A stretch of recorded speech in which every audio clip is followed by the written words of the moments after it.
शुरू करते हैं अपन लोग हमारे चैप्टर 4 का लेक्चर 2। चैप्टर 4 का लेक्चर 2 स्ट्रेटेजिक चॉइस नाम बताया गया है चैप्टर का। क्या नाम है? इसमें हम लोग अलग अलग स्ट्रेटेजीज के बारे में पढ़ रहे हैं। एक बार पहले कल का रिवीजन करेंगे। एक दो मेरे को अच्छे डाउट आए तो आपके साथ डिस्कस करूंगा मैं, ठीक है। सबसे पहले मैंने आपको कहा 4 तरह की स्ट्रेटेजी होती है, स्टेबिलिटी वाली, ग्रोथ वाली, रिट्रेंचमेंट वाली और कॉम्बिनेशन वाली। इसको तो दिमाग में एकदम क्लियर रखना, यही चैप्टर है बस, है ना। स्टेबिलिटी, इसमें कुछ भी नहीं करते हम लोग, मतलब इसका कोई सब पार्ट नहीं है। इसके सब पार्ट है, ग्रोथ में 2 है, इंटरनल और एक्सटर्नल। इंटरनल फिर 2 तरीके से होगा, इंटेंसिफिकेशन, डाइवर्सिफिकेशन। इंटेंसिफिकेशन फिर 2 तरीके से होगा, 3 तरीके से होगा, penetration, market development, product development. यहां तक पढ़ लिया था हमने कल। डाइवर्सिफिकेशन फिर 3 तरीके से होगा, कॉन्सेंट्रिक, कॉन्ग्लोमरेट और इनोवेशन। इसमें जो कुछ है वो कॉन्सेंट्रिक और कॉन्ग्लोमरेट है, ठीक है। कॉन्ग्लोमरेट तो फिर भी ठीक है, बाकी जो कंसेंट्रिक है वो फिर 2 तरीके का है, वर्टिकल और हॉरिजॉन्टल। याद पढ़ना है, बैकवर्ड और फॉरवर्ड। एक्सटर्नल वाले फिर 2 तरीके हैं, through merger, through strategic alliance. Strategic alliance में कोई सब पार्ट नहीं, मर्जर फिर 4 तरीके के हैं, हॉरिजॉन्टल, वर्टिकल, कोजेनरिक और कॉन्ग्लोमरेट। रेंट्रेंचमेंट की स्ट्रेटेजी फिर 2 तरीके की है, टर्न अराउंड और डिवेस्टमेंट। कॉम्बिनेशन में कोई पार्ट नहीं है, स्टेबिलिटी में कोई पार्ट नहीं है, पूरा फोकस ग्रोथ पे है और रिट्रेंचमेंट में सिर्फ 2 ही पार्ट है। तो ये तो 15 मिनट का है, जो कुछ है वो क्या है? ग्रोथ। वैसे भी जो कुछ है वो ग्रोथ ही होती है, ग्रोथ के बिना सब बेकार है। कल मैंने आपको स्टेबिलिटी की स्ट्रेटेजी पढ़ाई। इस स्ट्रेटेजी में मैंने आपको कहा आप अपने एग्जिस्टिंग प्रोडक्ट में, एग्जिस्टिंग मार्केट पे ही फोकस करोगे, कोई तरह का एक्सपेंशन नहीं करोगे। इसके characteristics Mister Massy, where M for modest growth, R for no risk, R for risk no risk. Massy में फिर एक और एम था,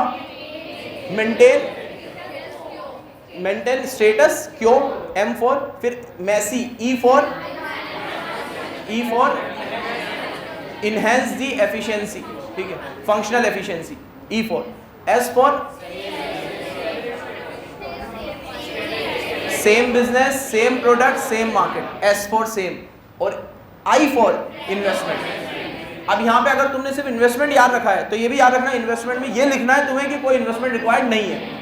रिस्क में तुम्हें ये लिखना है कि कोई रिस्क नहीं है। ये स्टेबिलिटी की स्ट्रेटेजी होती है, ठीक है। फिर मैंने आप लोगों को पढ़ाई इंटरनल में इंटेंसिफिकेशन, पेनिट्रेशन, डेवलपमेंट और प्रोडक्ट डेवलपमेंट। पेनिट्रेशन के अंदर मैंने आप लोगों को बताया कि इसमें हम लोग क्या करते हैं, अपने एग्जिस्टिंग प्रोडक्ट में एग्जिस्टिंग मार्केट को एक्सपेंड करने की कोशिश करते हैं, ठीक है। हम कोई भी नया प्रोडक्ट लॉन्च इसमें नहीं करते। मार्केट डेवलपमेंट में हम नए मार्केट में एक्सप्लोर करने की कोशिश करते हैं, और प्रोडक्ट डेवलपमेंट में हम हमारे पुराने प्रोडक्ट को नए तरीके से लॉन्च करने की कोशिश करते हैं, या कोई नया प्रोडक्ट भी लाते हैं, ठीक है। तो एक तरीके से इन तीनों को कंबाइन वे में पढ़ेंगे। और एक बहुत अच्छा डाउट मेरे से पूछा कि सर स्टेबिलिटी में और पेनिट्रेशन में क्या फर्क है? इनमें आपस में तो ठीक है, कल बात हो गई थी, इसमें और इसमें क्या फर्क है? इसमें हम लोग कुछ एक्सपेंड कर ही नहीं रहे। यहां भी एग्जिस्टिंग प्रोडक्ट है, एग्जिस्टिंग मार्केट है, एग्जिस्टिंग प्रोडक्ट है, एग्जिस्टिंग मार्केट है, फंक्शनल एफिशिएंसी बढ़ा रहे हैं, कुछ मार्केट को भी एक्सपेंड नहीं कर रहे हैं। यहां पे जैसे अगर मैं पेनिट्रेशन में ये करूं कि मतलब एक तरीके से स्टेबिलिटी स्ट्रेटेजी, इसमें एक लाइन लिखी हुई भी, मैंने मार्क भी करी थी, तो मैंने मार्क वाले पीडीएफ भेजे थे लास्ट में, कि ये छोटी छोटी फॉर्म के लिए, स्मॉल फॉर्म के लिए। कल कचौरी समोसे के एग्जांपल दिए, ठीक है, कोई कोचिंग का एग्जांपल ले लो, कोई कपड़े की दुकान का एग्जांपल ले लो, they all are following stability strategy. कुछ कर ही नहीं रहे, जो है उसको ही संभाल ले तो बढ़िया है, जो है जितना रहे। अब उसके अंदर जो नॉमिनल ग्रोथ होती है वो तो होगी, स्टेबिलिटी में भी होगी। तो कोई ये सोचे स्टेबिलिटी में ग्रोथ नहीं होगी, वो तो होगी, लेकिन मैं कुछ नहीं कर रहा हूं, वो मार्केट के इनहेरेंट फीचर्स है कि मेरी 10% 20% ग्रोथ तो अपने आप ही होगी। जैसे आज मैंने पिछले साल कोई बच्चा पढ़ाया था, तो इस साल उससे ज्यादा ही पढ़ाऊंगा, उसके अगले साल उससे थोड़ा ज्यादा पढ़ाऊंगा। लेकिन इसके लिए मैं कुछ नहीं कर रहा हूं कि मैं कोई एडवर्टीजमेंट पे एफर्ट लगा रहा हूं, कि मैं मार्केट को एक्सप्लोर करने के लिए कुछ कर रहा हूं, अपने आप हो रहा है। मैं तो क्या कर रहा हूं, अपनी फंक्शनल एफिशिएंसी पे ध्यान दे रहा हूं कि जो मैं हूं अभी, मैं उतना तो रहूं कम से कम, इससे नीचे नहीं जाऊं। तो ये हाँ मैं स्टेबिलिटी, छोटी छोटी फॉर्म इस स्ट्रेटेजी को फॉलो करती है, छोटी छोटी फॉर्म, और वो भी कब?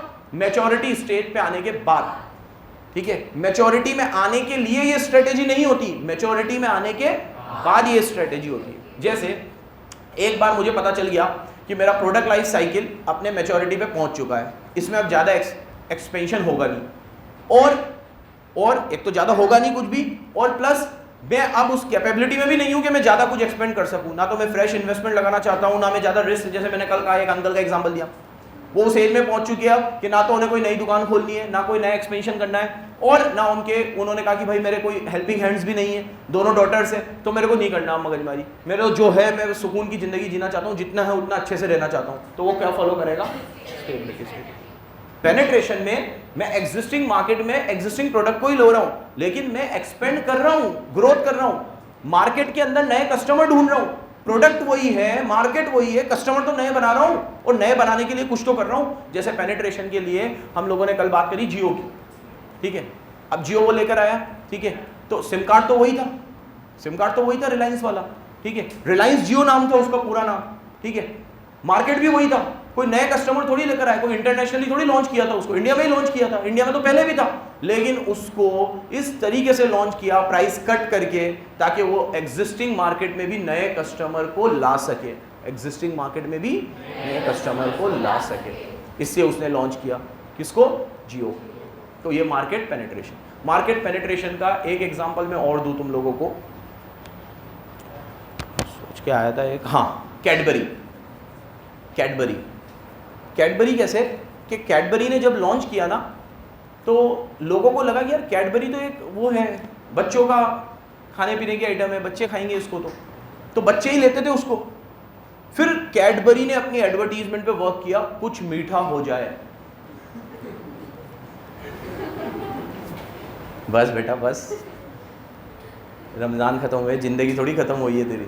तो उसने कहा भैया कुछ मीठा हो जाए, इस टैगलाइन के साथ ही want to capture all the genre of population including kids, कि भैया बच्चे तो रहेंगे लेकिन हम इससे दूसरों को भी कैप्चर करना चाहते हैं, ठीक है, मेल फीमेल सब, जो भी बड़े एज के भी लोग हैं। स्पेशली इसको कैडबरी को ऐसी ब्रांडिंग करी कि फेस्टिवल स्पेशल प्रोडक्ट बन गया हो, ईद हो, दिवाली हो, राखी हो, होली हो, इसमें एक्सचेंज करने के लिए कैडबरी यूज में आने लग गया, और देखते ही देखते बच्चे क्या, बड़े क्या, बुजुर्ग क्या, सब कैडबरी यूज करने लग गए। Existing market, existing product, but launch कैसे किया कि सब लोग यूज करने लग गए। ये कौन सी स्ट्रेटेजी है?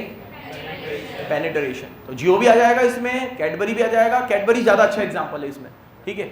तो याद रखना हम लोग इसमें नए मार्केट को पुराने मार्केट में पुराने प्रोडक्ट में कैप्चर करते हैं, लेकिन स्टेबिलिटी की तरह नहीं है। बस ये मैं सब बातें इसमें से बता रहा हूं कि वो डाउट सॉल्व कर रहा हूं कि स्टेबिलिटी में और इसमें फर्क समझो तुम। स्टेबिलिटी में मैं कुछ कर ही नहीं रहा हूं, जो हो रहा है अपने आप हो रहा है। हाँ, अब ये कहना भी गलत होगा कि सर स्टेबिलिटी में फिर ग्रोथ होती ही नहीं है क्या? नहीं, क्यों नहीं होती?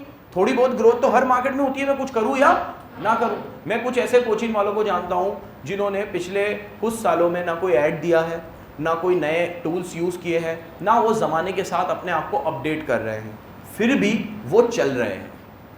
तो वो कौन सी स्ट्रेटेजी कर रहे हैं? स्टेबिलिटी। जो है अपना एग्जिस्टिंग जो फंक्शन है उसको अच्छा कर दो, एग्जिस्टिंग बेस को अच्छा कर दो, इसके ऊपर अच्छा ध्यान दो, बस जो होगा फिर ऊपर वाले के हाथ में छोड़ दो। जो जितना चल रहा होगा उतना बढ़ेगा, नहीं तो नहीं बढ़ेगा, कोई दिक्कत नहीं है, मगजमारी नहीं करनी है। इसमें ना स्टेबिलिटी में लाइन नीचे लिखी हुई भी थी, पता नहीं मैंने उसमें टिक कर रखी है, वैसे तो कर रखी थी मैंने, ये रहा। स्मॉल ऑर्गेनाइजेशन, स्टेबिलिटी में कैरेक्टरिस्टिक्स के ऊपर जाओ। Small organisation always follow stability to consolidate their market position and prepare for the launch of growth. मतलब आप ग्रोथ में लॉन्च करने से पहले स्टेबिलिटी में रहते हो। अब आप जिंदगी भर स्टेबिलिटी की स्ट्रेटेजी फॉलो करो, ये भी जरूरी नहीं है।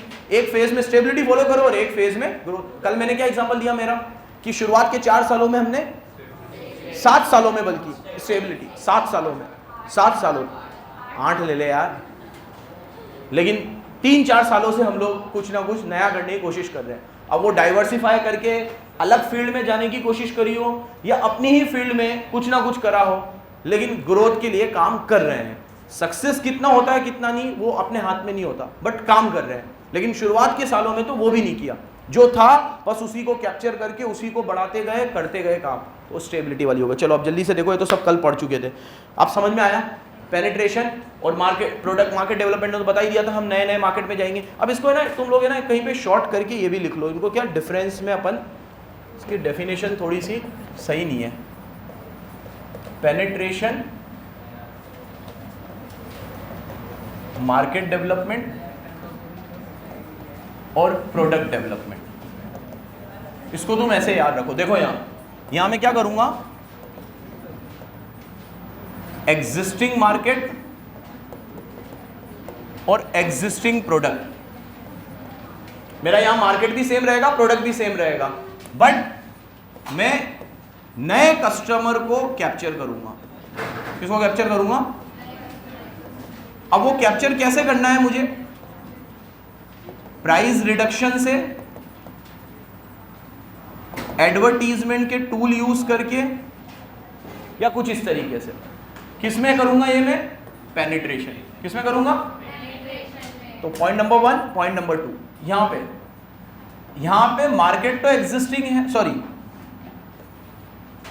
क्योंकि मार्केट डेवलपमेंट की बात हो रही है, तो मैं किस में जाऊंगा? मार्केट डेवलप हो रहा है तो नए मार्केट में जाऊंगा, मैकडॉनल्ड का एग्जांपल दिया। और प्रोडक्ट एग्जिस्टिंग रहेगा, एग्जिस्टिंग, ठीक है। इसमें एग्जांपल दिया मैंने आप लोगों को, किसका? मैकडॉनल्ड का। और यहां मैं क्या करूंगा? प्रोडक्ट डेवलपमेंट है, तो एग्जिस्टिंग मार्केट रहेगा लेकिन प्रोडक्ट नहीं हो जाएगा, क्योंकि प्रोडक्ट डेवलपमेंट की बात हो रही है, नया प्रोडक्ट लॉन्च करूंगा। इसमें कल किसका एग्जांपल दिया था मैंने तुम्हें? इलेक्ट्रिक व्हीकल्स, इलेक्ट्रिक व्हीकल्स, ठीक है। नया प्रोडक्ट, मार्केट वही है, कोई वैसे गाड़ी तो वही चला रहा है ना, जो बाइक चला रहा था वही ईवी चला रहा है, जो पेट्रोल डीजल की कार चला रहा था वो ईवी वाली कार चला रहा है। मार्केट वही है, कस्टमर वही है, लेकिन प्रोडक्ट क्या है? नया। अब इसमें नया कस्टमर तो सब में ही ऐड होगा, तभी तो ग्रोथ होगी। तो ये वाला पॉइंट इधर भी होगा, इधर भी होगा, क्योंकि ग्रोथ बढ़ा रहा हूं, ठीक है। प्राइस रिडक्शन करो करो, नहीं तो यहां पे करो भी मत भी करो, यहां तो करोगे तुम, क्योंकि तुम्हें मार्केट को क्या करना है? पेनिट्रेट करना है। जियो ने भी किया, कैडबरी ने भी किया, कैडबरी ने भी प्राइस रिडक्शन किए थे। अब कैडबरी बहुत लूटने पे आ गया कि आप कैडबरी के इंडिविजुअल आइटम्स को सेलिब्रेशन पैक से बाहर की कॉस्टिंग देखोगे तो वो कम है, और सेलिब्रेशन पैक में डब्बा लगाने के बाद ज्यादा है। वो फिर उसकी एक दूसरी स्ट्रेटेजी, उसकी बात चैप्टर में आगे करेंगे, उसका नाम अलग है, पता है ना तुम्हें। कैडबरी के सेलिब्रेशन पैक में जो चीजें आती है उसकी इंडिविजुअल कॉस्टिंग निकालोगे तो कम है, और वो सेलिब्रेशन के डब्बे में लगने के बाद उसकी कॉस्टिंग हो जाती है ज्यादा। तो उसके लिए वो कुछ और कर रहा है, लेकिन हाँ वो एक अलग स्ट्रेटेजी है, ठीक है। तो ये तुम लोग थोड़ा याद रखना, एग्जिस्टिंग और न्यू वाली चीज, ठीक है। अब आगे आओ फटाफट से, एक्सपेंशन थ्रू डाइवर्सिफिकेशन। अरे यार इतनी सी चीज का भी फोटो लेगा, लिख ही लेता ना पहले वाली स्लाइड, उसका तो कल ले लिया होगा ना तुमने। थोड़ा बहुत आ भी जाऊंगा तो ठीक है, क्रॉप कर देना यार। हाँ बच्चे, कौन कौन बच्चे? मेरे से क्यों नहीं कहते बच्चे डायरेक्ट? हाँ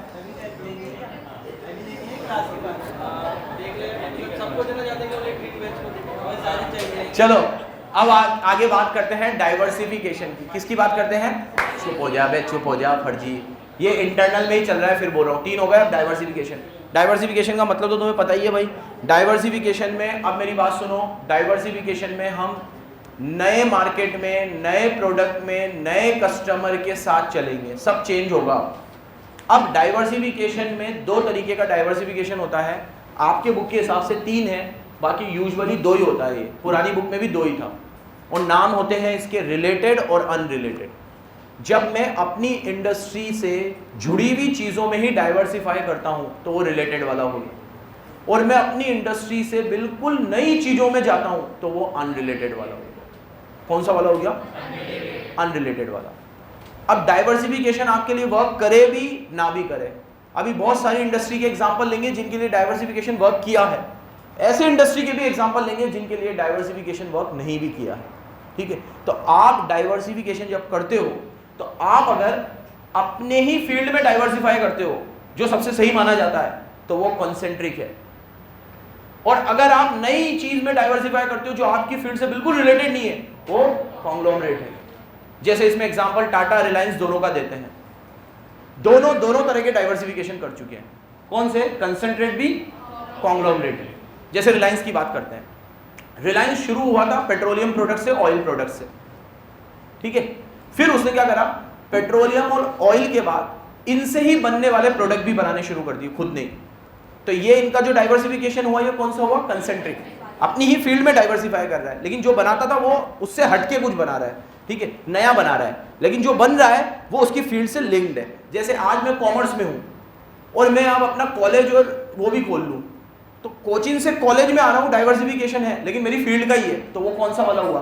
कंसेंट्रिक। या साइंस मैथ्स की भी कोचिंग डाल लूँ टीचर रख के, वो भी कौन सा होगा? कॉन्सेंट्रिक। फील्ड नहीं छोड़ी मैंने, हूँ मैं एजुकेशन में ही, तो ये डाइवर्सिफिकेशन तो है लेकिन मेरी फील्ड का ही है, इसलिए इसको क्या बोलते हैं? कंसेंट्रिक, या फिर इसको रिलेटेड डाइवर्सिफिकेशन भी बोलते हैं। क्या बोलते हैं? कॉन्ग्लोमरेट। इसमें मैं अपनी फील्ड के बाहर चला जाऊंगा, ठीक है। जैसे कि मैंने किया था कि मैं हूं एजुकेशन में, डाली हमने पाइप की फैक्ट्री, वो कौन सा डाइवर्सिफिकेशन हो गया हमारा? कॉन्ग्लोमरेट। रिलायंस ऑयल और इससे शुरू हुआ था और हम हर जगह है, ठीक है। रिलायंस हर जगह है, हर जगह। इनफैक्ट मैंने तुम्हें कहा था कि अब तो मूवी भी बनाता है रिलायंस। रिलायंस का अपना प्रोडक्शन हाउस है बिग एंटरटेनमेंट नाम से, जो क्या करता है? मूवी बनाता है। जियो सिनेमा, एंटरटेनमेंट इंडस्ट्री में भी रिलायंस आ चुका है। एक्सपीरियंस बड़ा बेकार है लेकिन, है ना। जियो सिनेमा पे मैच देखने में मजा नहीं आता जो डिज्नी हॉटस्टार पे आता था, बहुत बेकार, अटकता भी बहुत है और बहुत घटिया, मतलब बेकार एक्सपीरियंस, और फेक भी बहुत लगता है मुझे। ऊपर 13.5 करोड़ व्यूज़ दिखा देता है आईपीएल के मैच में, 17 करोड़ व्यूज़ दिखा देते, तो साले वर्ल्ड कप में नहीं आए थे, ठीक है। वहाँ आरसीबी के मैच 15 करोड़ लोग देख रहे लगे, ऐसा तो थोड़ी होता है। 27 करोड़, हाँ 27 करोड़। मुझे लगता है पूरा जब से चालू है ना तब से जोड़ता रहता है, उस मैच के नहीं दिखाता। तो अब वो उस फील्ड में भी आ गया जिसमें वो कहीं उसका नामो निशान ही नहीं है, तो वो कौन सा वाला डाइवर्सिफिकेशन हुआ?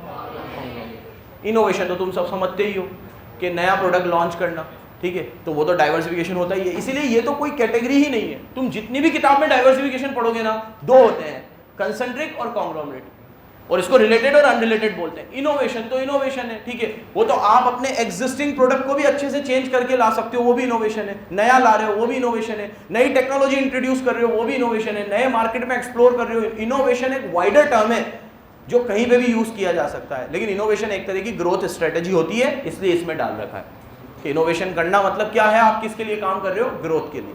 किसके लिए काम कर रहे हो? ग्रोथ के लिए। तो ये दो होते हैं। अब देखो कुछ ऐसे एग्जांपल लिए अपन ने कॉन्ग्लोमरेट में जिनका डाइवर्सिफिकेशन वर्क कर गया। जैसे टाटा का भी वर्क कर गया, रिलायंस का भी वर्क कर गया। टाटा ने भी बहुत डाइवर्सिफाई किया, ठीक है। टाटा आया किस में था? स्टील में। स्टील में आज भी उसका दबदबा है, टॉप 3 में है वो वर्ल्ड में, टॉप 3 या टॉप 5 में, वर्ल्ड में बोल रहा हूँ, इंडिया में तो है ही, ठीक है। तो जबरदस्त नाम है टाटा का स्टील में, कोई मुकाबला नहीं है। लेकिन टाटा मोटर्स में भी उसने अपनी अच्छी पकड़ बनाई है, ठीक है, ठीक है। टाटा की सफारी एक समय पे जब हाईएस्ट सेलिंग कार थी, जब अभी सफारी का उसने नया वर्जन लॉन्च किया ना, तो एडवांस बुकिंग की ढेर लग गई थी, ठीक है। लेकिन प्रोडक्ट उतना एक्सपेक्टेशंस पे शायद खड़ा नहीं उतरा, तो जितनी एडवांस बुकिंग उस समय में आई ना, उतनी गाड़ियाँ हमें मार्केट में नहीं दिख रही है, तो वो चला, लेकिन फिर उसके बाद इतना। लेकिन टाटा की जो पुरानी सफारी है, ठीक है, मतलब एक स्टेटस सिंबल था, जिस तरीके का आईफोन है ना, ऐसे सफारी का नाम था, इतनी ज़बरदस्त, ठीक है। तो इस तरीके से, और अभी भी उसके जो दूसरे मॉडल है, नेक्सॉन बहुत बढ़िया गाड़ी है, पंच है, ये सब गाड़ियाँ उसका एक छाप छोड़ रही है। तो उसने प्रूफ करके दिखाया कि हम लोग कॉन्ग्लोमरेट डाइवर्सिफिकेशन में भी वर्क कर सकते हैं। हम स्टील से मोटर्स में आए, हमने काम किया और हम लोग मोटर्स में भी उतना ही चल रहे हैं। अब मैं दूसरा भी एक डाइवर्सिफिकेशन देता हूँ जो वर्क नहीं भी करता, पतंजलि। इनके आयुर्वेदिक प्रोडक्ट्स बहुत अच्छे चले, लेकिन ये हर जगह ही आ गए, तो वो इतने नहीं चले, ठीक है। अबे वो आते तो थे पतंजलि के, वो अबे कपड़े नहीं, कपड़े भी लाए वो लोग, ठीक है, कपड़े आ गए उनके। पतंजलि के स्टोर है, एक जगह पे पतंजलि का एक स्टोर खुला। एक किस्सा सुनाता हूँ मैं तुम्हें इतना तगड़ा, मतलब मैं हंस के लोटपोट हो गया। अब अबे मतलब वो न्यूज़ में देखा मैंने, अब वो पतंजलि का एक स्टोर खुला दिल्ली में, उसमें कपड़े मिले इनके, ठीक है। अब वो बाबा रामदेव उसका उद्घाटन करने गए, तो वो रिपोर्टर तो चुल होती है इनको, तो इनको तो टीआर भी चाहिए, तो वो ले गया उसको उस जीन्स पे जो फटी हुई थी, ठीक है। वो यहाँ से आती ना फटी हुई, तुम भी पहनते होंगे बीच में से, क्या बोलते हैं उसको? रैमेज, क्या रैमेज, डैमेज। अबे डैमेज मतलब नाम ही डैमेज है, जो जानबूझ के फटी जाती है। तो वो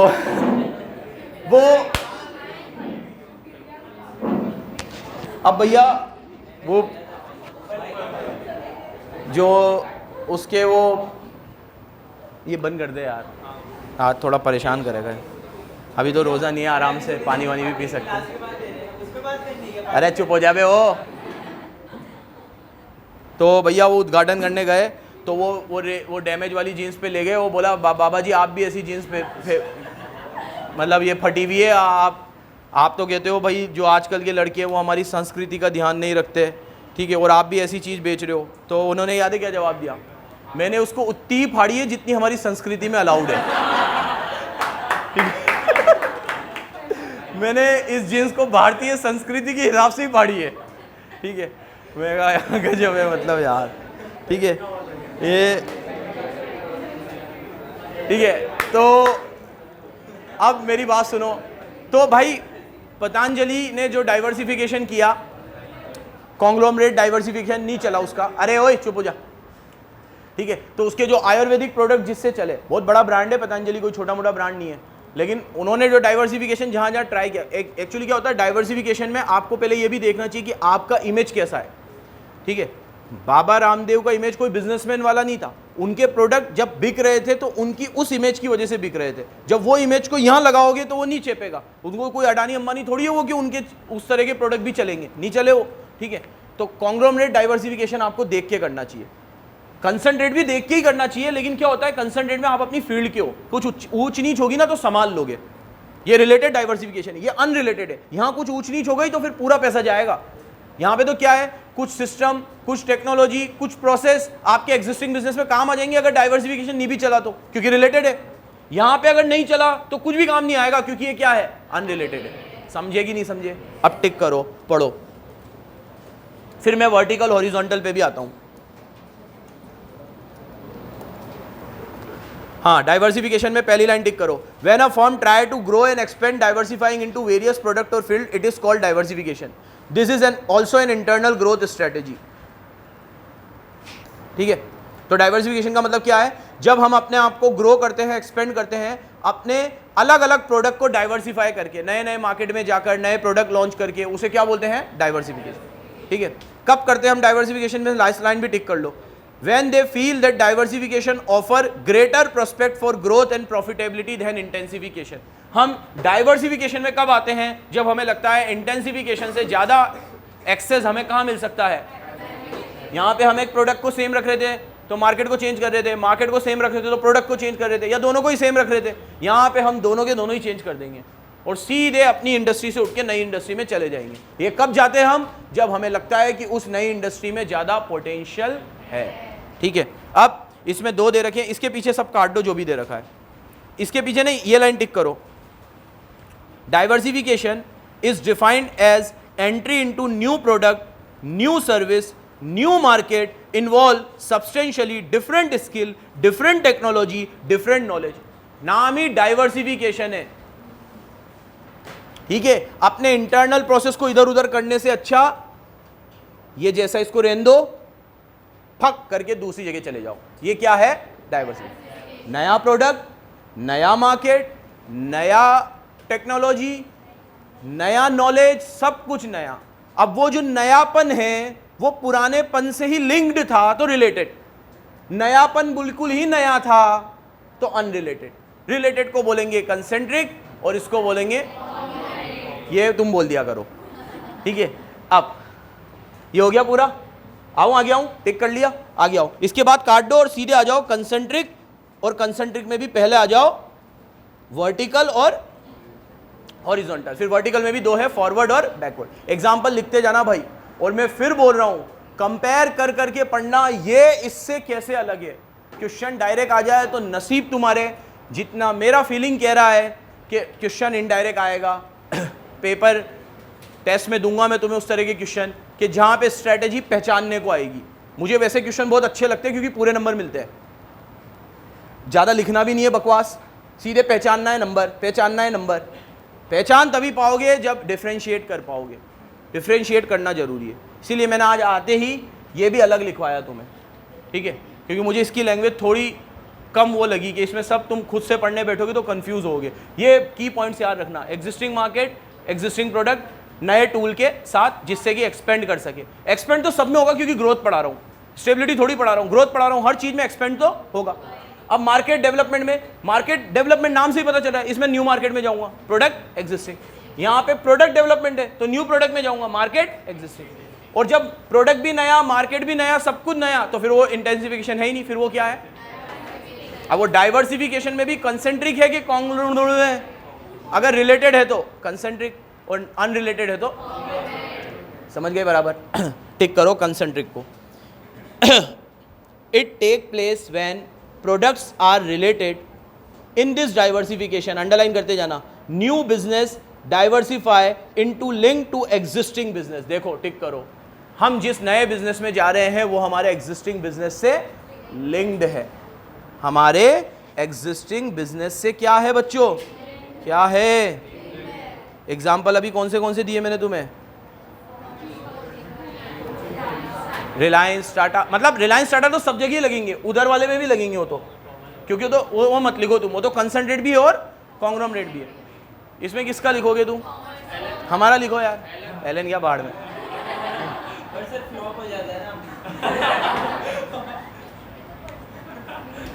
तो बाहर निकालो यार इसको, ठीक है। तो एलन में क्या भाई? हाँ कॉमर्स पे गई नहीं, हाँ लेकिन हाँ वो कंसंट्रिक ही है, डाइवर्सिफिकेशन है, लेकिन क्या है? नए मार्केट में आई, नए बच्चों के साथ आई, लेकिन है क्या? कंसंट्रिक, क्योंकि एजुकेशन की फील्ड में ही है। किस में है? एजुकेशन की फील्ड। हाँ हाँ, तो गया किस में?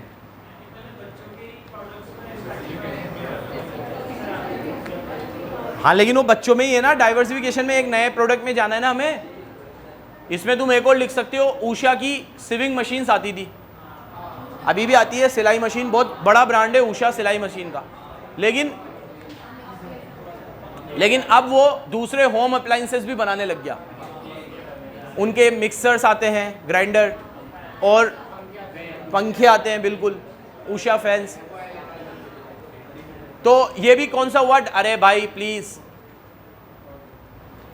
ये डाइवर्सिफिकेशन भी कंसंट्रिक हुआ, कॉन्ग्लोमरेट नहीं है ये, अपनी फील्ड के ही, मतलब उसी फील्ड में है। डाइवर्सिफिकेशन जब हम बिल्कुल एंटायरली नई इंडस्ट्री में जाएंगे तो वो कौन सा वाला है? कॉन्ग्लोमरेट। समझ गए बराबर? चलो, इसमें इसने भी एक एग्जांपल दिया है, क्या ही दिया इसने, तो एक कंपनी जो क्लोथ बनाती थी अब वो शूज बनाने लग गई, अब ये कंसंट्रिक हुआ?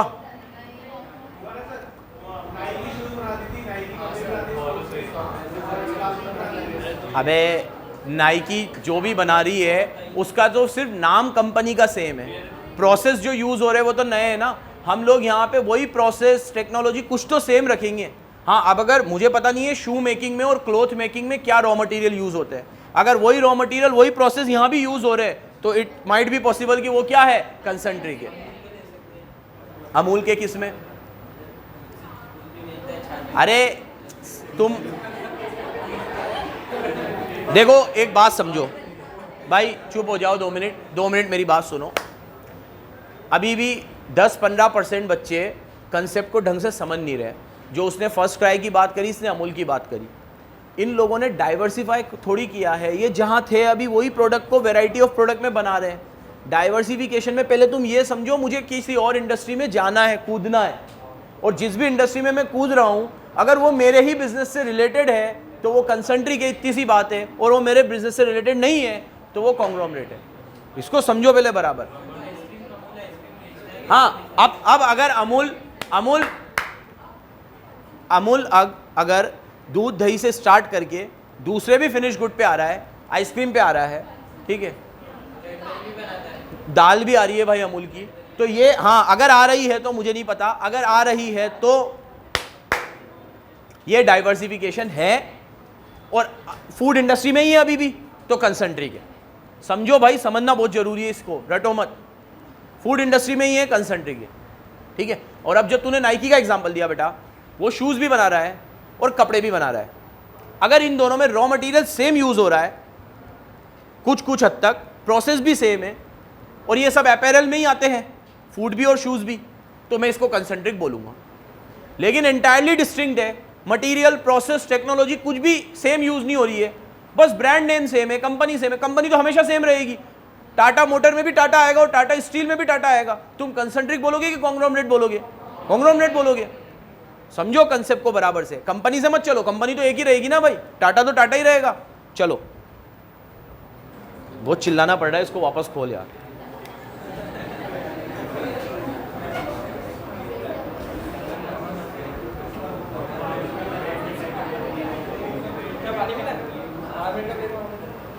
चलो नेक्स्ट। हाँ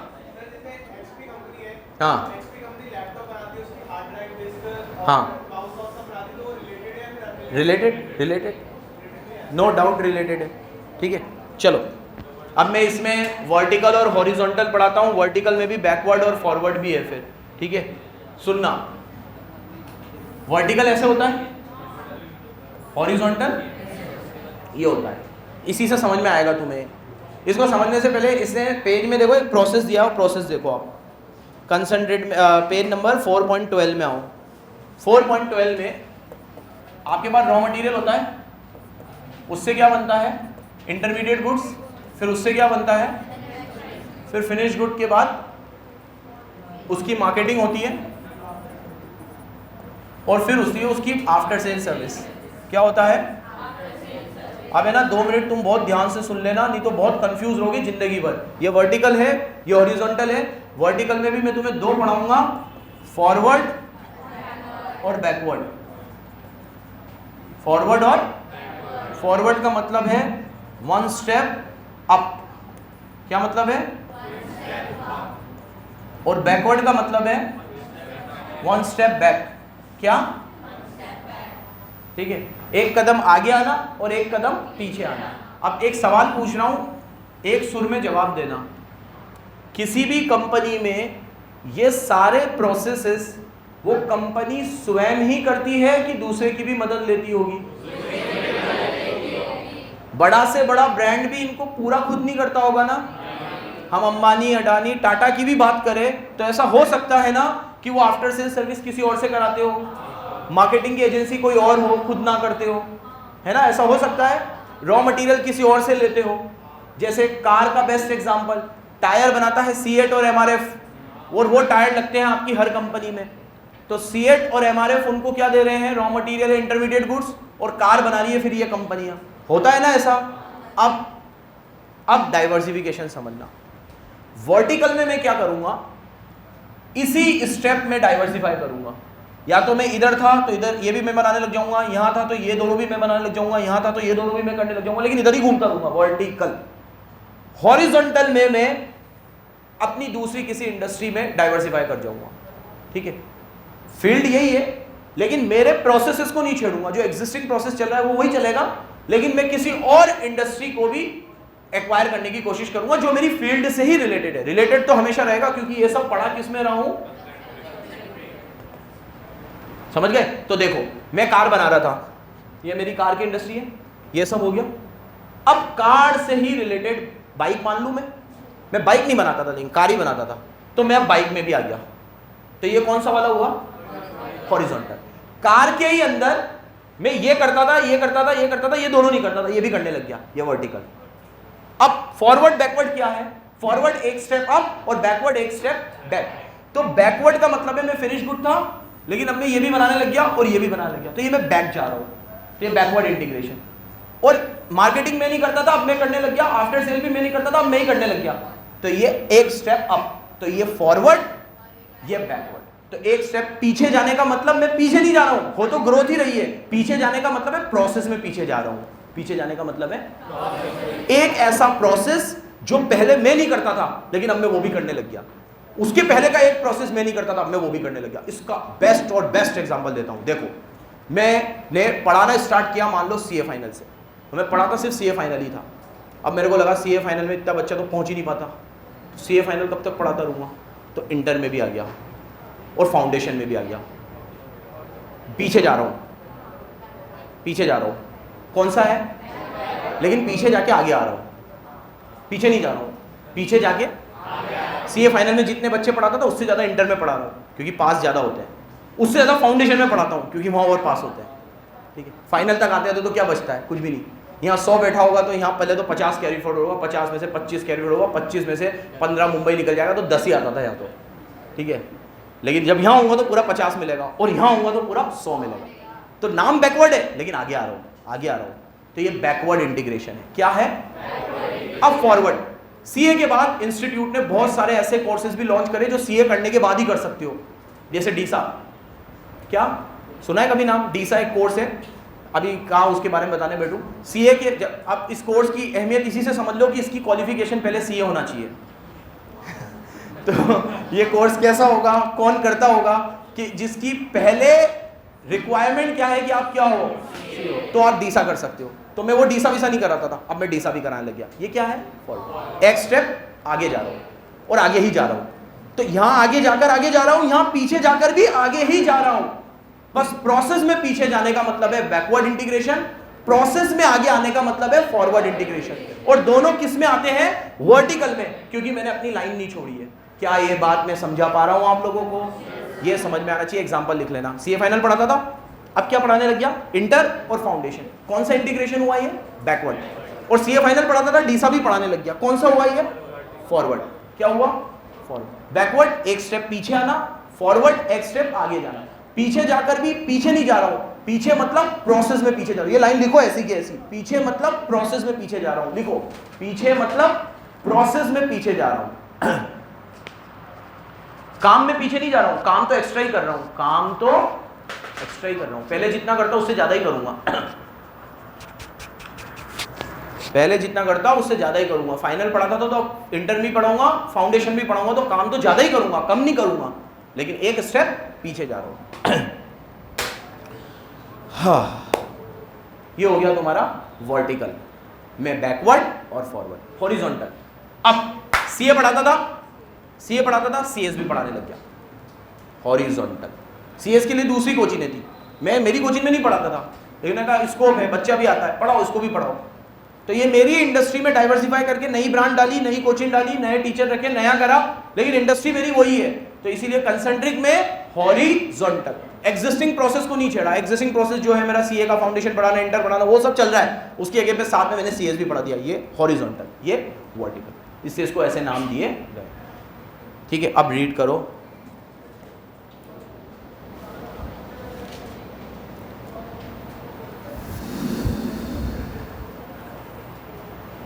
इन vertical firm opt to engage in business that are related. ये लिखने की जरूरत नहीं थी, रिलेटेड ही तो करूंगा, और क्या करूंगा, क्योंकि किसमें पढ़ा रहा हूं? कंसेंट्रिक में, सब रिलेटेड आएंगे। तो वर्टिकल समझाने के लिए आपको फॉरवर्ड बैकवर्ड समझाना पड़ेगा। सीधे नीचे आ जाओ फॉरवर्ड और बैकवर्ड पे, ठीक है।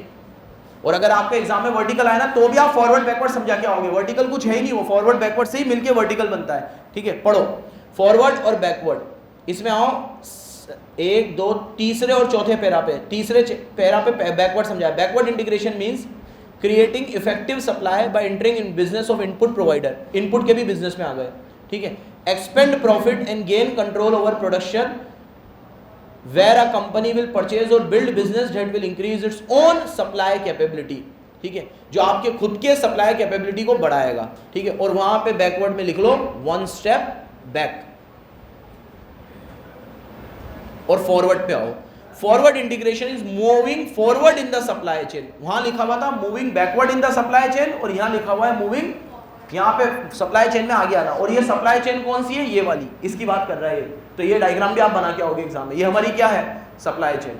अभी मान लो मैं कहाँ था? इधर, तो इधर और इधर आ रहा हूँ तो ये बैकवर्ड है, इधर और इधर आ रहा हूँ तो ये फॉरवर्ड है। यही एग्जाम्पल के जरिए से आपको नीचे भी दे रखा है। देखो, एक सुपरमार्केट चेन है, उसने क्या करा, बहुत सारी फर्म को सप्लाई ले लिया जो उसको फ्रेश प्रोड्यूस देती है। जैसे अभी मैं सुपरमार्केट हूँ, है ना, मैं क्या करता हूँ, फार्मर्स से खरीदता हूँ क्या?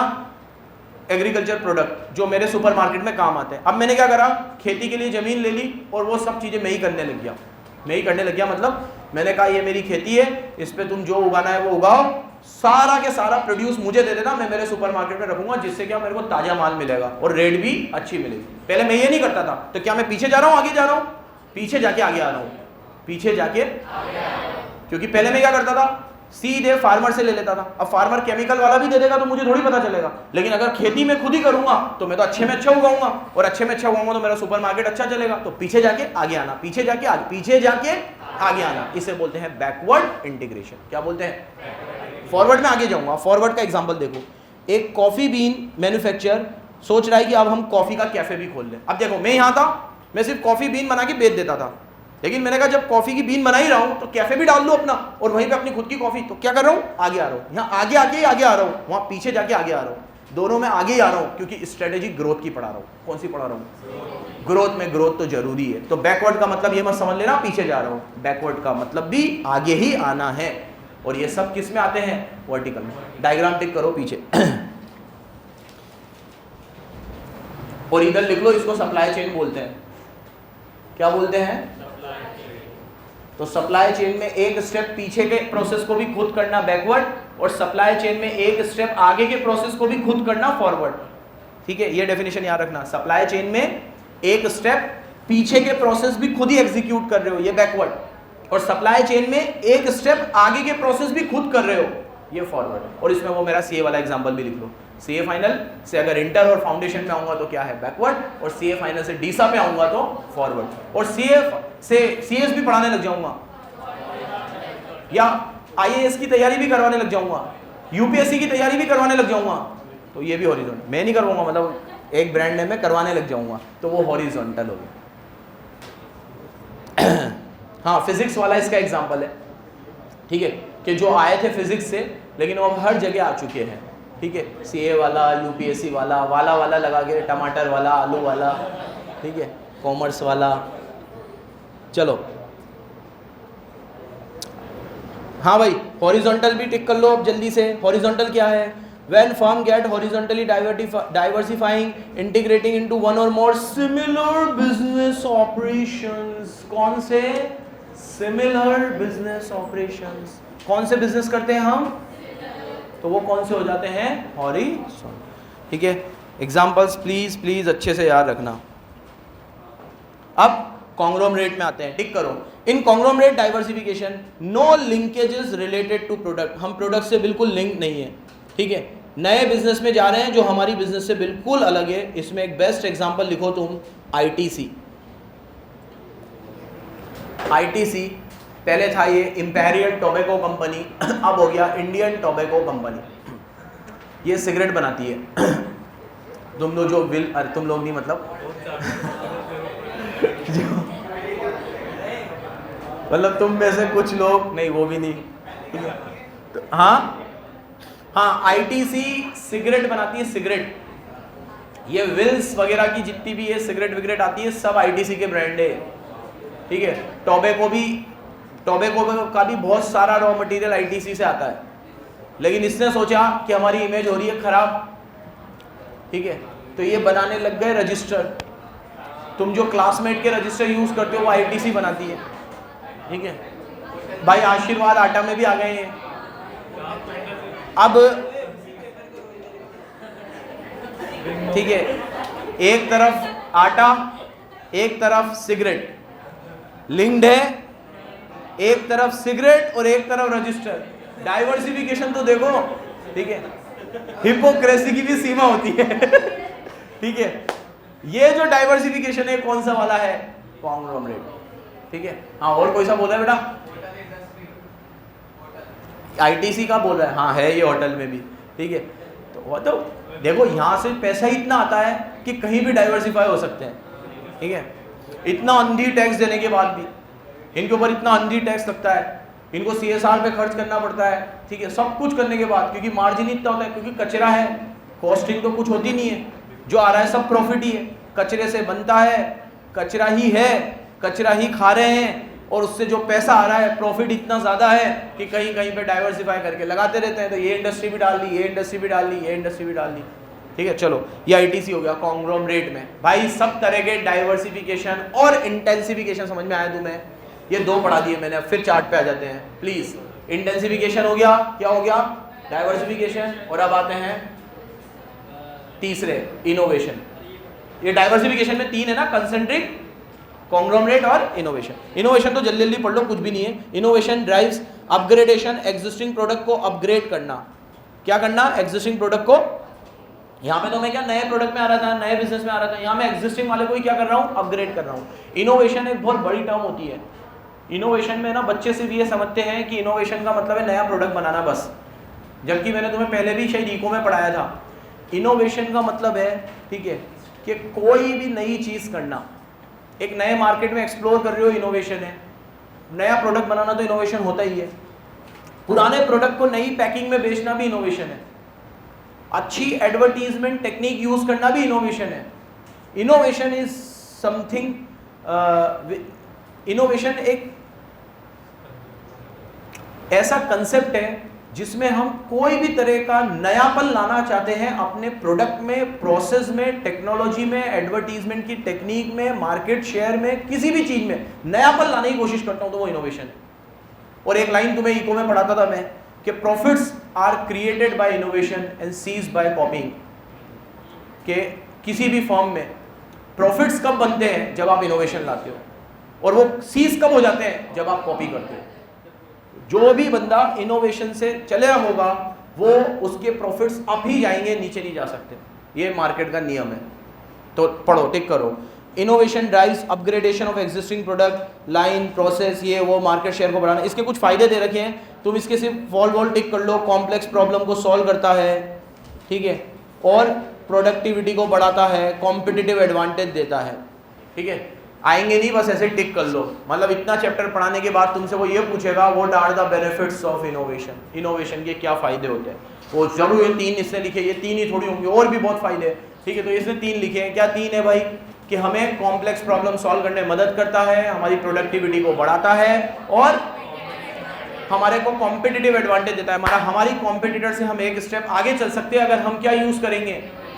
इनोवेशन। जैसे आज अगर सुबह से 9 बजे से रात को 9 बजे तक 12 घंटे भी मैं यहाँ गला फाड़ता रहूँ, उससे मैं सोचूं कि मैं बहुत अच्छा अर्न कर लूँगा, ठीक है, तो वो पॉसिबल नहीं है जब तक मेरी टीचिंग टेक्निक्स में इनोवेशंस नहीं आएंगे, नयापन नहीं आएगा। क्योंकि जैसे मैं अभी तुम्हें पढ़ा रहा हूँ तो तुम्हारे साथ मेरा वैसा, अगर मैं 20 साल बाद अपने आप को देखूँ, उतनी ज़िंदगी ऊपर वाले ने दी, तो जो 20 साल बाद वाली जनरेशन आएगी, मतलब मेरा बच्चा जब 25 साल का हो जाएगा तो मैं उसे आज देख पा रहा हूँ कि वो 4 साल में कैसा है, ठीक है, वो 20-24 साल में कैसा होगा। और फिर मैं अगर वैसा नहीं हो पाया तो जो उसकी जनरेशन का बच्चा आएगा मेरे से पढ़ने, तो मैं उसको नहीं रोक पाऊंगा। अब अगर मैं उस समय तक भी इनोवेट होता रहा तो अच्छी बात है, मेरे को कॉम्पिटिटिव एडवांटेज मिलेगा, नहीं तो नहीं मिलेगा। आज देखो हमारी जनरेशन में कुछ टीचर जिन्होंने बहुत छोटी एज में बहुत बड़ा पैसा कमा लिया, उसका एक कारण इनोवेशन था। तुम्हें टीचर के बारे में पूरी जानकारी होगी, सीए फील्ड में ही तुम ऐसे टीचर को जानते होंगे, ठीक है, जिनके लाखों सब्सक्राइबर्स है यूट्यूब पे, जो बहुत अच्छा अर्न करते हैं, ठीक है, ठीक है, तुम्हें पता होगा सब कुछ, ठीक है। तो अब वो क्या था, उन्होंने उस समय में ऑनलाइन क्लासेस शुरू करी जब कोई मतलब भी नहीं समझता था इसका। अब आज अगर मैं करूँगा तो भले मैं कर लूँगा, लेकिन वो कॉपी हो गया। अब इससे कुछ नया करना पड़ेगा जिससे उनके साथ कॉम्पीट कर सके, क्योंकि उन्होंने आज से 10 साल पहले वो सोचा जो किसी और ने नहीं सोचा। जबकि मैं भी वीडियोस वगैरह देखता हूं तो मुझे कंटेंट में कोई बहुत ज़्यादा ऐसा नहीं दिखता, कुछ कुछ जगह पे तो मुझे ऐसा लगता है कि ये लो तो मैं और अच्छी पढ़ा दूं अगर मेरे को मौका मिले तो, इतने बड़े प्लेटफॉर्म पे। लेकिन उन्होंने उस समय पे वो प्रोसेस को हायर कर लिए जिस समय पे कोई और उस प्रोसेस में घुसा भी नहीं। जब सब ट्रेडिशनल टीचिंग कर रहे थे तब वो उन्होंने इस प्लेटफॉर्म को यूज़ किया, उन्होंने यूट्यूब की अहमियत को समझा, उनको पता चला कि यहाँ कितना बड़ा मार्केट है, और कोविड में तो फिर मज़ा ही आ गया। ये इनोवेशन है। सिर्फ मार्केट चेंज किया है, ऑफलाइन से ऑनलाइन आए हैं, इनोवेशन, लेकिन सही समय पे आ गए, ये भी इनोवेशन है। अब आप तो बहुत सारे आ रहे हैं तो ये इनोवेशन नहीं है, ये कॉपिंग है। ये सुन रहा है भाई पीछे? तो इनोवेशन आपके बिजनेस को ऊपर ही लेके जाएगा, ग्रोथ और एक्सपेंशन। समझे मेरे प्यारे बच्चों? चार्ट पे आते हैं वापस, 1-2 मिनट का ब्रेक ले रहा हूँ, सांस ले लो। आगे बात करते हैं एक्सटर्नल में। अभी इंटरनल चुप हो जाओ बिल्कुल। इंटरनल था, इंटरनल में इंटेंसिफिकेशन की बात करी, डाइवर्सिफिकेशन की बात करी। अब बात करेंगे किसकी? एक्सटर्नल। एक्सटर्नल मतलब अब जो भी ग्रोथ के लिए मैं करूँगा उसमें मैं अपना खुद का इन्वेस्टमेंट, खुद का नया प्रोडक्ट लॉन्च करना, खुद से मैं कुछ नहीं करूँगा, मैं थक चुका हूँ अब होगा मर्जर और एक्विजिशन से। किससे होगा? प्लीज़ ध्यान से सुन लेना, पूरा सिमेट्री बिगड़ जाएगा नहीं तो प्लीज़ ध्यान से सुन लेना, ये सब चीज़ें साथ में पढ़ानी जरूरी है। यहाँ देखो सामने, अब मैं यहाँ पे अपने ही प्रोडक्ट को नए नए मार्केट में लॉन्च कर रहा था, मार्केट चेंज कर रहा था, लेकिन इंडस्ट्री नई नहीं खोली थी। यहाँ मैंने इंडस्ट्री भी नहीं खोल ली, इंडस्ट्री नहीं खोल के प्रोडक्ट भी नया लॉन्च कर लिया, रिलेटेड वाला डाइवर्सिफिकेशन भी कर लिया, अनरिलेटेड भी कर लिया और इनोवेशन भी कर लिया एग्जिस्टिंग प्रोडक्ट में। यहाँ पे अब मैं इसको एक्सटर्नल नाम क्यों दिया गया है? क्योंकि अब मैं किसी थर्ड पार्टी की हेल्प लूंगा अपने ग्रोथ के लिए, तो ये होगा थ्रू मर्जर एंड एक्विजिशन। कैसे होगा ये? पहले तो मर्जर और एक्विजिशन नाम से ही पता चल रहा है, दो या दो से अधिक फॉर्म का एक साथ काम करना, मर्जर। लेकिन मर्जर और एक्विजिशन में बारीक सा फर्क है, यहाँ लिखा हुआ है, अभी मार्क करा दूंगा, मेरी तरफ देखो। एक फॉर्म दूसरी फॉर्म के साथ मिलकर काम करती है, मर्जर है, और एक फॉर्म दूसरी फॉर्म को एक्वायर कर लेती है, वो एक्विजिशन है ना। दोनों को लेकिन एक साथ ही यूज में लिया जाता है, मर्जर एंड एक्विजिशंस, ठीक है। ये चार तरह के होते हैं, फिर वही हॉरिजॉन्टल, वर्टिकल, कोजेनरिक और कॉन्ग्लोमरेट। चारों को समझेंगे। पहले मर्जर और एक्विजिशन के बारे में टिक करो। मर्जर और एक्विजिशन पे आओ, पहली लाइन टिक करो। मर्जर और acquisition means with an existing concern is an instant means of achieving expansion. अगर आप खुद से एक्सपेंशन अचीव नहीं कर पा रहे हो, ग्रोथ नहीं कर पा रहे हो, तो किसी के थ्रू कर लो, और ये ज़्यादा ईजी तरीका है। इसमें क्या है, इन्वेस्टमेंट भी दो लोगों में डिवाइड हो जाएगा, इसमें दो लोगों का रिसोर्सेज का फायदा मिलेगा, रिस्क भी डाइवर्सिफाई हो जाएगी, नहीं चला तो दोनों का रिस्क है, ठीक है। और आपको उसके कस्टमर मिल जाएंगे, उसको आपके कस्टमर मिल जाएंगे, और जिसको मैंने पहले कहा था सिनर्जी बेनिफिट्स मिलेंगे, 1 + 1 11 हो जाएगा, 1 + 1 11। अब ये मर्जर और एक्विजिशन टिक करो। अगले पैरा पे, सॉरी इसी पैरा की 5वीं line, organization consider merger and acquisition proposals in a systematic manner so that marriage will be mutually beneficial, happy and a long lasting affair। ठीक है, मैरिज इसलिए कि इन्होंने ऐसे कहा कि जैसे शादी में दो लोग, ठीक है, एक बंधन में बंधते हैं, ऐसे मर्जर और एक्विजिशन में भी दो फर्म एक बंधन में बनती है। ये बंधन मजबूत रहे, अटूट रहे, लॉन्ग लास्टिंग रहे, हमें इस तरीके से इसकी टर्म्स एंड कंडीशन डिसाइड करनी चाहिए। हमें इस तरीके से इसकी टर्म्स एंड कंडीशन, अब इसी में तो हमारा ही एग्जांपल ले लो कि जब हमने मैप खोली तो हमने उसमें 3 फर्म को एक साथ मर्ज किया, मतलब 3 फर्म के पार्टनर, जैसे एक हमारी फर्म के 3 पार्टनर, एक फर्म के 2 पार्टनर और एक फर्म में एक ही जना था तो वो एक, और ऐसे हम 6 लोगों ने मिलकर मैप खोली। अब जो हमारा मर्जर हुआ उस इंस्टीट्यूट में कॉमर्स का ही था, बिल्कुल अनरिलेटेड नहीं था, रिलेटेड ही था, सब्जेक्ट भी वही थे। तो अब हम जब सब्जेक्ट बांट रहे थे तो हमें बहुत प्रॉब्लम आई, क्योंकि जैसे अकाउंट्स है तो 11th में मेरे यहाँ तो अकाउंट्स मुर्सा पढ़ाता है, 12th में मैं पढ़ाता हूँ। एक कोचिंग में जिनसे हमने किया तो उधर 11th 12th में वो एक साल अकाउंट्स पढ़ाते थे, और एक जो होता वो भी अकाउंट्स ही पढ़ाता था। तो अकाउंट्स को लेकर बहुत युद्ध हो गया कि अकाउंट्स कौन लेगा, क्योंकि सबको अकाउंट्स अच्छी लगती है। मतलब टीचर के पॉइंट ऑफ व्यू से सोचोगे ना तो अकाउंट्स सबसे ईजी सब्जेक्ट है, स्पेशली जब आप सीए हो तो अकाउंट्स के लिए कोई भी लड़ाई लड़ेगा। 2 एस्पेक्ट में कह रहा हूँ, एक तो सब्जेक्ट अच्छा है, ईजी है, पढ़ाने में मजा आता है, बच्चे खींचना आसान है, बिल्कुल प्रैक्टिकल बात कर रहा हूँ, और दूसरा रिटर्न अच्छा है, क्योंकि कोई बंदा इको बिजनेस की कोचिंग करे भी ना भी करे, अकाउंट्स की तो सब करेंगे। तो ये क्या कह रहा है कि मर्जर एंड एक्विजिशन की टर्म्स एंड कंडीशन ऐसी होनी चाहिए कि वो एक लॉन्ग लास्टिंग अफेयर हो, जिससे शादी बनी रहे, मतलब वो मर्जर बना रहे, क्योंकि सबके अपने अपने ईगोज होते हैं, सबकी अपनी अपनी प्रॉब्लम होती है, और सबको कैटर करना। तो हम लोगों को बहुत प्रॉब्लम आई सब्जेक्ट बांटने में। अब मैं तो रेस से ही हट गया, क्योंकि मैं तो इको भी लेता था, तो मैं कहा तुम अकाउंट्स की, मैं इको ले लूंगा, कोई दिक्कत नहीं है। लेकिन फिर भी अकाउंट्स का रोना तो रहा ही सही कि कौन लेगा कौन लेगा। फिर किसी तरीक कंक्लूजन से पहुंचे कि उधर से जो 2 मुर्सा ने भी छोड़ दी कि ठीक है मैं तो वैसे भी 11 लेता हूँ और यहाँ ले लेंगे। हमें इंटरेस्ट वैसे भी सीए में ज़्यादा था कि हमें अगर 11th 12th का कोई सब्जेक्ट छोड़ना भी पड़े, रेवेन्यू लॉस भी हो तो चलेगा, हमें सीए का सब्जेक्ट चाहिए, तो हमें वो सीए वाले सब्जेक्ट मिल गए। 11th 12th के सब्जेक्ट हम यहाँ लेते थे, हम उसमें खुश थे वैसे भी। तो फिर उसको तो सॉर्ट किया, फिर सीए में आए, फिर उसमें सॉर्ट किया, ऐसा बहुत मीटिंगें करी, बहुत मगजमारी करी, फिर चला, और फिर भी 2-3 साल ही चला, ठीक है। तो बहुत प्रॉब्लम आती है। मर्जर और एक्विजिशन में आपको ये जो लाइन लिखी है, सिनर्जी बेनिफिट्स मिलेंगे आपको, रिस्क भी शेयर होगी, अच्छा फायदा भी मिलता था हमें। उनके कोई जान पहचान के बच्चे थे जो हमसे पढ़ते थे, हमारे कोई जान पहचान के बच्चे थे उनसे पढ़ते थे। कुछ चीज़ें ऐसी थी जो हमने ऐसी रखी थी कि उधर ही पढ़ाई है, जैसे सीए हम इधर पढ़ाते ही नहीं थे, तो यहाँ हमारे यहाँ से 12th का जो भी बैच बना उनको हम पहले ही बोल देते थे कि भाई हम सीए यहाँ नहीं पढ़ाएंगे, मैप ही आना पड़ेगा, तो सारा बच्चा उधर आता था। वो चीज़ वो हमारे पार्टनर हमें अप्रिशिएट भी करते थे कि यार आपका 12th का बहुत बड़ा बैच बनता है, उसमें से बहुत अच्छी क्वांटिटी में बच्चे उधर फाउंडेशन में सीधे कैरी फॉरवर्ड हो जाते हैं, इसका हमें फ़ायदा मिलता है। उनका भी कोचिंग का जो बच्चा था वो सीधा उधर फाउंडेशन में आ जाता था, तो हमें वो एक विन विन सिचुएशन होती थी। 3 कोचिंग जो अलग अलग जगह पे 12th पढ़ा रही है, और तीनों कोचिंग का पूरा सीए फाउंडेशन का बच्चा एक साथ एक जगह पे आ गया, सबको फायदा मिलता था। तो मर्जर और एक्विजिशन के अपने फायदे भी है, फायदा भी बताया मैंने तुम्हें, और नुकसान भी है। सब्जेक्ट शेयरिंग में बहुत दिक्कत आई, ठीक है। फिर कोई डिसीजन मेकिंग में भी कई बार बहुत दिक्कत आ जाती थी कि यार ये डिसीजन पे मेरे को लगा ऐसा करना चाहिए, उनको लगा ऐसा करना चाहिए, उनको लगा ऐसा करना चाहिए। फिर एक कंक्लूजन पे पहुंचने में बहुत समय लग जाता था। कितनी चीज़ों में तो हम कंक्लूजन पे पहुंच ही नहीं पाते थे जब तक 6 जने एक समय पे हाँ नहीं करे एक चीज़ को लेकर, ठीक है। तो वो प्रॉब्लम्स भी थे। ये सारे प्रोज एंड कॉन्स आपको देखने चाहिए मर्जर और एक्विजिशन करते वक्त। एक्विजिशन में नहीं सोचना चाहिए, एक्विजिशन तो सबसे सिंपल है, क्योंकि मैंने इसको एक्वायर ही कर लिया ना, अब क्या टेंशन, वो तो हट ही गया रोल से। मर्जर में दिक्कत है क्योंकि थोड़ी देर रोल ले लेते बस। मर्जर में हम दोनों साथ में हैं, तो मर्जर में वो भी चलेगा, अपनी चलाएगा, मैं भी अपनी चलाऊंगा, तो इसलिए इसमें दिक्कत आ सकती है। इसमें और टिक करो एक, ये ऑर्गेनाइज लास्टिंग अफेयर वाली लाइन टिक कर ली, इसके बाद वाला पैरा हटा दो, उसके बाद वाला पैरा टिक करो। Merger and acquisition in simple words are defined as a process of combining 2 और मोर ऑर्गेनाइजेशन टुगेदर। दोनों लोगों को एक साथ मर्ज करते हैं, इसको मर्जर और एक्विजिशन बोलते हैं, दोनों में साइड डिफरेंट है। इसी में अगली तीसरी लाइन टिक करो, इसी में merger is a process when 2 और more companies came together to expand their business.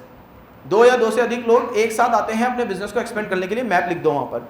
और एक्विजिशन क्या है, नीचे आओ, when one organisation take over the another organisation all of its business operation, it is called acquisition. So in acquisition one financially strong company overtake the weaker one, ठीक है, बिल्कुल clear है। तो मर्जर में तो क्या होगा, दोनों एक साथ मिलकर आएंगे, और एक्विजिशन में एक जना दूसरे जने को एक्वायर करेगा, और तुम्हें ये तो पता ही है कौन एक्वायर करेगा, जो स्ट्रॉन्गर होगा, किसको करेगा, वीकर होगा।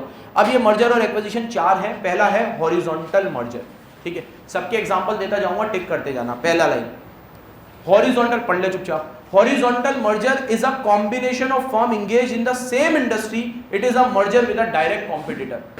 इसमें हम क्या करते हैं, ये वापस वही हॉरिजॉन्टल चलेगा। कैसा चलेगा, इसमें मेरी तरफ देखना, तुम्हें ना इसके अंदर वो डाइवर्सिफिकेशन से लिंक करोगे, इसको बिल्कुल अलग है। वहाँ डाइवर्सिफिकेशन में मैं ही था, बस आगे भी आ रहा था तो मैं ही आ रहा था, पीछे भी जा रहा था मैं ही था, उसमें नया प्रोडक्ट भी मैं ही लॉन्च कर रहा था। मर्जर में 2 एंटिटी इन्वॉल्व होंगी। अब मर्जर में देखो, हॉरिजॉन्टल में क्या होगा, मैं हूं और मैंने अपने एक डायरेक्ट कॉम्पिटिटर को जो मेरे साथ ही चल रहा है पैरेलल, उसको एक्वायर कर लिया, ये हॉरिजॉन्टल मर्जर है। इसमें कंपटीशन खत्म हो गया। एग्जांपल लिखो, फ्लिपकार्ट मिंत्रा, कौन सा मर्जर है ये, पता है ना तुम सबको। अभी मिंत्रा से तुम जो भी शॉपिंग करते हो पैसा फ्लिपकार्ट के पास ही जाता है, तो फ्लिपकार्ट ने मिंत्रा को एक्वायर कर लिया, ये कौन सा मर्जर है, एक्विजिशन है। मर्जर एक्विजिशन ये डिफरेंशिएट तो करता है, लेकिन वर्ड एक ही जैसे यूज करेगा, मर्जर को भी एक्विजिशन बोलेगा, एक्विजिशन को भी मर्जर बोलेगा, तुम्हें दोनों साथ में ही लिखना है। तो ये कौन सा मर्जर एक्विजिशन है, हॉरिजॉन्टल, तो अंडरलाइन करो, ठीक है। It is a merger in which combination in the same industry it is a merger with the direct competitor। हम इसमें डायरेक्ट कॉम्पिटिटर को मर्ज करते हैं। एक एग्जांपल इसने भी दे रखा है, ब्रुक बॉन्ड ने लिप्टन को खरीद लिया, दोनों टी के ब्रांड है और दोनों अच्छे ब्रांड थे, तो अब ब्रुक बॉन्ड ने लिप्टन को ले लिया, तो दोनों मिलकर हो गए ब्रुक बॉन्ड लिप्टन। एक और एग्जांपल इसमें हो सकता है वोडाफोन आइडिया, ठीक है, ये भी दोनों कॉम्पिटिटर थे और दोनों बन के अब वीआई बन गए, Vodafone Idea. An number of example, Flipkart Myntra, Brooke Bond और वोडाफोन आइडिया। हॉरिजॉन्टल मर्जर है ये सब क्या है, क्योंकि इन सब में हम किसको एक्वायर कर रहे हैं, अपने डायरेक्ट कॉम्पिटिटर, या उसके साथ मिलकर काम कर रहे हैं या एक्वायर कर रहे हैं, हॉरिजॉन्टल। अब वर्टिकल देखो, टिक करो vertical. In this merger of 2 organisation operating in the same industry, जो सेम इंडस्ट्री में है but different stage of production पे है, जो सेम इंडस्ट्री में है लेकिन इसका कोई एग्जाम्पल नहीं मिला मुझे, लेकिन ये कहना क्या चाह रहा है वो सुन लो। देखो, मैं भी ऑटोमोबाइल में हूं और ये भी ऑटोमोबाइल में है, लेकिन मैं फिनिश गुड बनाता हूं, ये रॉ मटेरियल बनाता है दोनों ऑटोमोबाइल में, तो मैंने इसको एक्वायर कर लिया, तो ये वर्टिकल मर्जर है। ऐसे चल रहा है ना, प्रोसेस वही वाला है, ये ऐसा नहीं है, ऐसा है, ठीक है, वर्टिकल है, इससे इसको नाम क्या दिया गया है, वर्टिकल। जैसे इसमें एक एग्जांपल अपन, ये है नहीं लेकिन एग्जांपल ये ले सकते हैं कि सीएट टायर बनाता है, टाटा गाड़ी बनाती है, अब किसी दिन टाटा सीएट को एक्वायर कर ले तो वो वर्टिकल वाला कहलाएगा कि हमने कॉम्पिटिटर को खत्म नहीं किया लेकिन अपने से नीचे इंडस्ट्री को एक्वायर कर लिया ताकि रॉ मटेरियल भी अब हम ही बनाने लग जाए और वो हमारे हिसाब से बनाए। और एक्वायर करने में फायदा क्या होगा, अभी सीएट सबके टायर बनाता है, फिर वो सिर्फ टाटा के ही बनाएगा या उसके बनाएगा जिसको टाटा बोलेगा, अगर वो एक्वायर कर लेगा तो। लेकिन ऐसा कुछ एग्जाम्पल है नहीं, लिखना मत, ठीक है। मेरे को मिला नहीं, मैं आज ढूंढ लूंगा, थोड़ा टाइम कम था मेरे पास कल, तो मैं इसका एक एग्जाम्पल ढूंढ लूंगा वर्टिकल का। कितना या तो मेरे समझाने में कुछ कमी रह गई या तुम्हारे समझने में रह गई। ये कह रहा है ये फॉरवर्ड और बैकवर्ड ही है। कैसे है, मैंने फॉरवर्ड और बैकवर्ड में मैं कर रहा था, किसी को एक्वायर थोड़ी ना कर रहा था। जैसे अगर मैं रॉ मटेरियल कोई दूसरा भी बना रहा है तो मैं भी बनाने लग गया उससे खरीदने की बजाय, ये डाइवर्सिफिकेशन है। और यहां एक्वायर कर रहा हूं मैं, वो बना रहा है सीएट टायर और मैं टायर नहीं बना रहा हूं, मैं तो टायर बनाने वाली कंपनी को एक्वायर ही कर रहा हूं कि भैया तू भी बना टायर लेकिन अब से मेरे लिए बना, बोल कितने पैसे लेगा, मैं एक्वायर कर रहा हूं तेरे को।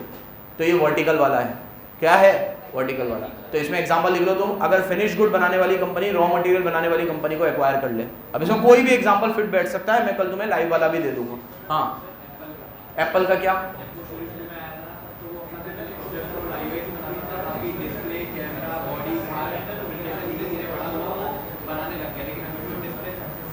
हाँ डिस्प्ले सैमसंग से बनवाता है ना, तो मर्जर कहाँ हुआ, बाकी सारी चीजें वो खुद बनाने लग गया। तो मतलब उन कंपनियों को एक्वायर किया है उसने या बनाने लगा है। अगर बनाने लगा है तो डाइवर्सिफिकेशन है, एक्वायर किया है तो मर्जर है। समझो दोनों में फर्क। दिव्यांश समझ में आया, फर्क है दोनों में। हाँ बेटा, एक्वायर किया है किसी को तो खुद बना रहा है तो डाइवर्सिफिकेशन है। हाँ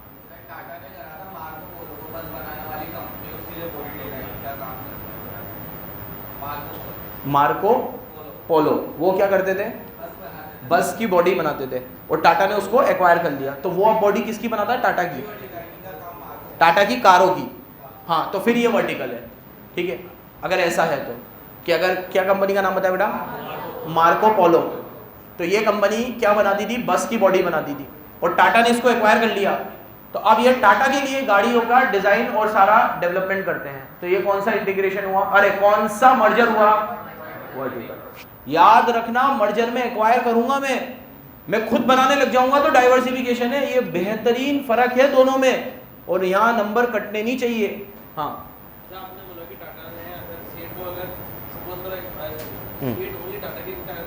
ये ऐसा वो मर्जर में रख सकते हैं, ऐसा जरूरी नहीं है लेकिन रखते ही है ये लोग। जब भी मर्जर करते हैं तो यही इसीलिए तो करते हैं। नहीं, वो कहेगा ना मैं बना के दूंगा ना तुम्हें इतनी, अब तो तुम कम भी हो जाए तो तुम मेरे हो ना, मैंने तुम्हें एक्वायर करा है, ठीक है, तुम्हें मैंने पैसा दिया है अच्छा खासा एक्वायर करने के लिए। अब तुम हट जाओ, तुम कुछ नहीं हो, मैं हूं जो कुछ हूं, जैसे मैं चलाऊं वैसे चलो। नाम भी सीएट रखेगी ना रखे, टाटा टायर्स ही कर दे, मर्जर है, ठीक है। वो डिपेंड करता है टर्म्स एंड कंडीशन पे। अब आता है को जेनरिक। को जेनरिक में हम क्या करते हैं कि टू और मोर ऑर्गेनाइजेशन मर्ज होती है in some way or the other related to the production process, business, market और basic। इसमें नीचे आ जाओ तुम, white good industry कैटेगरी थी रेफ्रिजरेटर की, वो मर्ज हो गई एक ऑर्गेनाइजेशन में जो किचन अप्लायंसेस बनाती थी। अब को जेनेरिक में क्या होगा, देखो हॉरिजॉन्टल में तो मैंने डायरेक्ट कॉम्पिटिटर को एक्वायर कर लिया, जो मैं बनाता था वही वो बनाता था। वर्टिकल में जो मैं बनाता था उसके रॉ मटेरियल वो बनाता था तो उसको एक्वायर कर लिया। को जेनेरिक में क्या होगा, जो मैं बनाता हूं उससे मिलती जुलती चीजें वो बनाता है तो मैंने उसको एक्वायर कर लिया ताकि वो मेरे को फायदा दे। अब इसमें एक एग्जांपल दिया इसने कि अगर आप रेफ्रिजरेटर बनाने वाली कंपनी है, वो उसको खरीद ले जो किचन अप्लायंसेस बनाता है, तो मेरे रेफ्रिजरेटर में भी काम आ जाएगा और किचन अप्लायंसेस में भी मेरे ब्रांड से वो बनाता जाएगा। इसका बेस्ट एग्जांपल हो गया तुम्हारा एलजी सिर्फ पहले क्या बनाता था, रेफ्रिजरेटर्स, और वो फिर धीरे धीरे सब में आ गया, लेकिन वो सब में खुद नहीं आया था। एक दो चीजें कोई दूसरे छोटे ब्रांड बनाते थे, उसने उसको एक्वायर करा और नाम एलजी का दे दिया। सैमसंग भी ऐसे ही करता है, ठीक है। वोल्टास एसी बनाता था, अब टाटा वोल्टास हो गया तो टाटा ने एक्वायर कर लिया।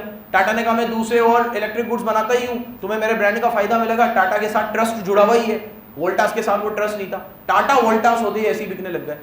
तो ये कौन सा वाला मर्जर हुआ, को जेनेरिक, जिसमें मैं ना तो अपने से नीचे की खरीदूंगा ना डायरेक्ट कॉम्पिटिटर को खरीदूंगा, ऐसे को खरीदूंगा जो मेरे से मिलता जुलता है ताकि उसका भी फायदा हो जाए मेरा भी फायदा हो जाए। और इसमें हमेशा एक चीज लिख लो, बड़े ब्रांड वाला छोटे ब्रांड वाले को खरीदता है को जेनेरिक में, बिग ब्रांड हमेशा स्मॉल ब्रांड को एक्वायर करता है ताकि स्मॉल ब्रांड को बिग ब्रांड की गुडविल का फायदा मिल जाए, स्मॉल ब्रांड को बिग ब्रांड की गुडविल का फायदा मिल जाए। इसमें एक एग्जांपल रेजोनेंस का भी लिख लो तुम। रेजोनेंस ने यहाँ पे को जेनरिक मर्जर किया था। रेजोनेंस जब स्टार्ट हुआ, हम एक कोचिंग में पढ़े थे ग्लोबल नाम की, उस ग्लोबल कोचिंग में 3-4 सीए पढ़ाते थे, उन सारे सीए को रेजोनेंस ने खरीद लिया। फिर एक और कोचिंग में हम लोग सेकंड ग्रुप पढ़ने जाते थे, ऑडिट वगैरह पढ़ने जाते थे, स्टडी सेंटर नाम था उस कोचिंग का, और एक कोचिंग साइनाथ थी, वो तो शायद अभी भी चलती है। ये 3 बड़ी कोचिंग थी हमारे टाइम पे, ग्लोबल, स्टडी सेंटर और साइनाथ, जब मैं सीए आईपीसीसी में था। फिर आया रेजोनेंस जब मैं सीए फाइनल में आ गया, तो रेजोनेंस ने इन सब को मर्जर और एक्विजिशन के थ्रू खरीद लिया, इंस्टीट्यूट को नहीं, ग्लोबल को तो पूरा इंस्टीट्यूट ही खरीद लिया। उधर तो जो स्टाफ था, क्लीनिंग स्टाफ था, फीस कलेक्शन वाला बंदा, तो पूरे ही सब इधर आ गए कि तुम तो सारे ही आ जाओ, हमें भी तो चाहिए होंगे, हमें भी क्लीनिंग चाहिए सब, तुम सब आ जाओ पूरा, बस ब्रांड हटा दो, ग्लोबल रेजोनेंस में चलेगा। फिर 1-2 और थे, उधर से टीचर लिए, स्टडी सेंटर का भी पूरा इंस्टीट्यूट ले लिया, पूरा सब, साइनाथ का पूरा नहीं लिया, उधर से सिर्फ टीचर लिए, ठीक है। फिर जाकिर सर वगैरह इकोनॉमिक्स पढ़ाते थे, तो उधर से वो लिया, इधर से वो लिया, ऐसे करके इन्होंने मर्जर और एक्विजिशन, एक को जेनरिक वाला था, ठीक है। सॉरी हाँ, को जेनरिक नहीं हुआ, सॉरी, ये तो हॉरिजॉन्टली हुआ, क्योंकि डायरेक्ट कॉम्पिटिटर खत्म कर दिया, तो ये कौन सा हुआ, हॉरिजॉन्टल हुआ, ठीक है। यहाँ पे तो मिलता जुलता खरीदूंगा, डायरेक्ट कॉम्पिटिटर खत्म नहीं करूँ। अब जब सब कुछ हो गया तो ये तुम्हें खुद समझ में आ गया होगा, इसमें रिलेटेड पार्टी एकदम अनरिलेटेड को खरीदेगा, कॉन्ग्लोमरेट। इसमें मैं जिसको खरीद रहा हूं उसका मेरे बिजनेस से दूर दूर तक कोई रिश्ता नाता। इसमें बेस्ट एग्जांपल लिखो, एलॉन मस्क ने ट्विटर को खरीदा। एलॉन मस्क, सब ट्विटर का कौन है, एलॉन मस्क का ही है ना वो। इनका क्या था, टेस्ला गाड़ी, और ट्विटर एक सोशल नेटवर्किंग साइट, कोई लेना देना ही नहीं। ये कौन सा एक्विजिशन हुआ, कॉन्ग्लोमरेट, ठीक है। पढ़ो, एग्जांपल लिखते जाना भाई, बहुत मेहनत से लाते हैं। Conglomerate mergers are combination of organisation that are unrelated to each other, जो बिल्कुल अनरिलेटेड है। इसमें मस्क ने लिया किसको, ट्विटर को, नाम भी चेंज कर दिया बावले जैसा एक्स, ठीक है। चलाता है तुम में से कोई ट्विटर चलाता है? प्राची, अरे प्राची, और ये भी चलाते हैं, अपूर्व भी, ठीक है। अभी भी चलाते हैं क्या बेटा? क्यों चलाते यार, इतना हेट भरा है वहाँ तो, आर लोगों को फॉलो कर रखा हुआ तूने, ठीक है। चलो बस काफ़ी है आज के लिए, कल देखते हैं बाकी। धन्यवाद, बंद कर दो भाई।